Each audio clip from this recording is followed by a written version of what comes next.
you get excited, with these David Beckham commercials, someone, should beat the ish out of you.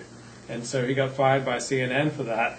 And then there's this black sports columnist said after Jeremy Lin won another game for the New York Knicks, he says, some lucky woman in New York is going to be getting a couple of inches of pain tonight. And the Asian Journalists Association reproved him for dealing in negative stereotypes of Asians have small penises. Okay, thanks for bringing that up, Luke. I don't understand how we got sidetracked, but Luke's entertaining himself. Okay, so that's good. Couple of inches of pain tonight, baby.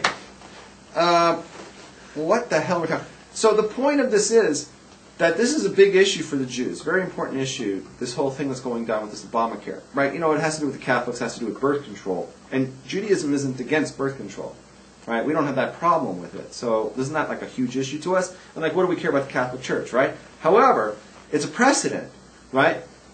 If the government can start dictating to, violating basic principles, foundations and tenets of one hugely established Judeo-Christian religion here in America, and not only that, it's one with 70. The biggest, most organized form of Western religion. Yeah, 70 million Americans or something are claimed to be Catholics or something, and they're the group, like you said, who voted Obama in, right? So if Obama turns around and throws them under the bus, well, what's he going to do to the from Jews, right?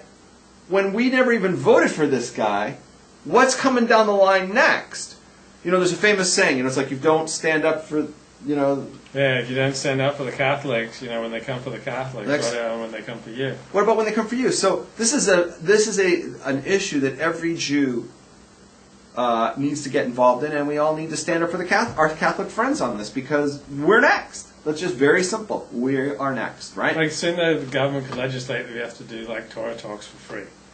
We have to give our Torah wisdom. We have to advertise KY jelly as part of the thing, as part of the thing, every 10 minutes, they're going to go to commercial. It's going to be it's got to have KY jelly as part of Obamacare or something, So we don't want to be dictated.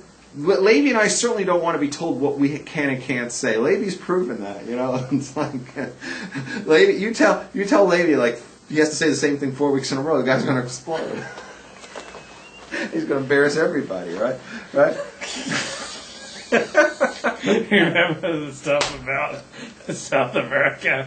Okay, don't go there. Let's just leave it up in the. Okay, but if you tell Levi he has to talk about something, well, he will, but you're not going to like what he's going to say, right?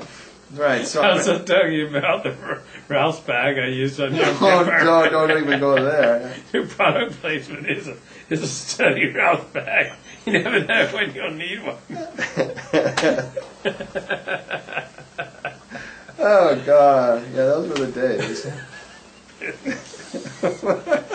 Poor Solomon Bushkin.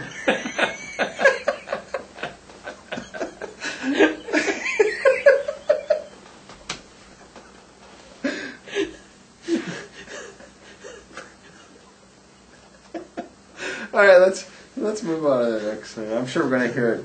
I'm sure we're going to hear it for that one. Okay. All right. So now. All right. So you take it away from here.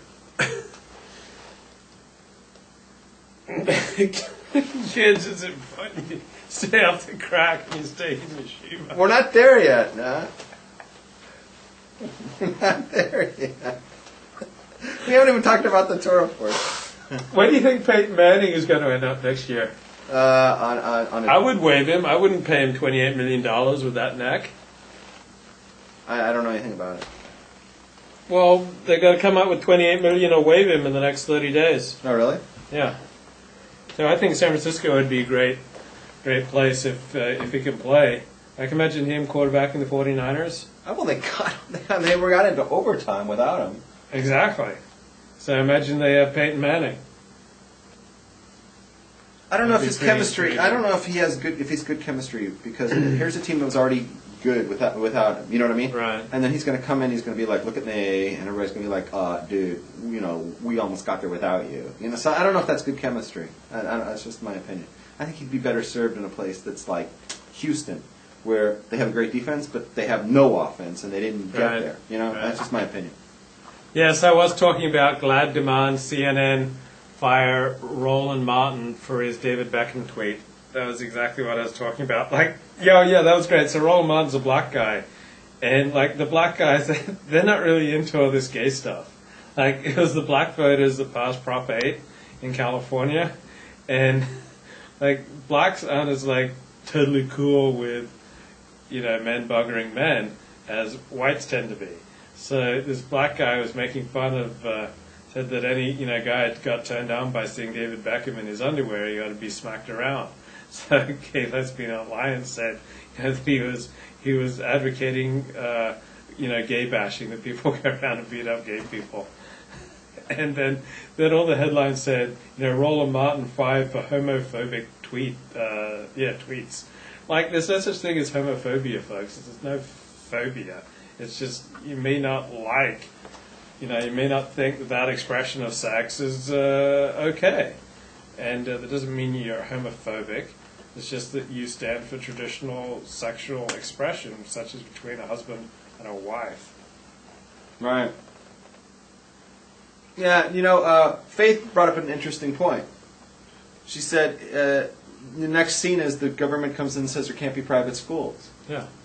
It's going to be like, you have to teach your kids and indoctrinate them with our concept of what's morally acceptable or whatever, and preach like this whole atheistic, secularistic, anti-religion indoctrination and brainwash all the kids, right, with that. And that's like the last thing we want, right?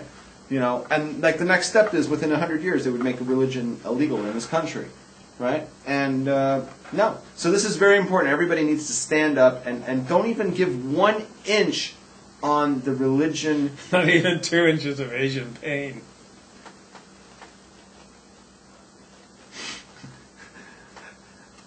Don't even give 1 inch on this issue, because the Constitution protects us much from the government intervention on our religious freedom, and that's the name. So were you offended on behalf of Asian Americans? I was offended on behalf of all all the Catholics in America. Of Asian Americans, when that black guy said that some woman will be. I have no opinion on that. That's got. You don't think you don't have an opinion on whether or not it's okay to stereotype Asian men as having small packages?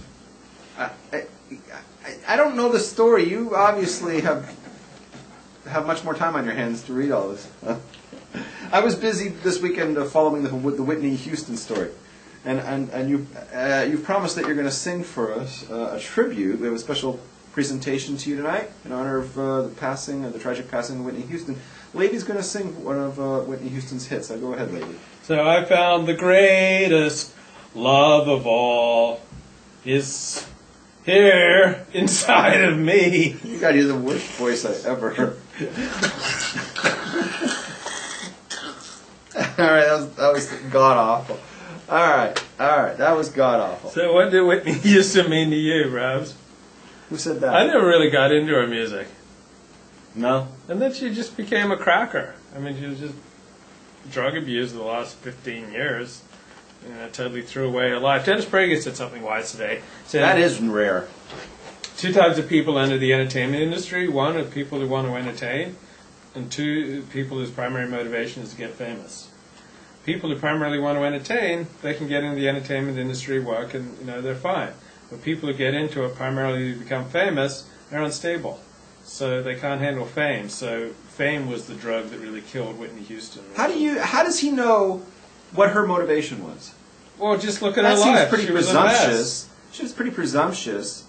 Let me tell you something. Whitney Houston was a very religious woman. She grew up a gospel singer. Her father was a great gospel singer, entertainer, whatever. And she was a big religious Christian and a big fan of the state of Israel and the Jews. She went to Israel. She kissed the ground when she was there. She said she never felt more at home than when she was in Eretz Israel. She loves the Jewish people. I think it's a terrible loss. And who the hell is Dennis Prager?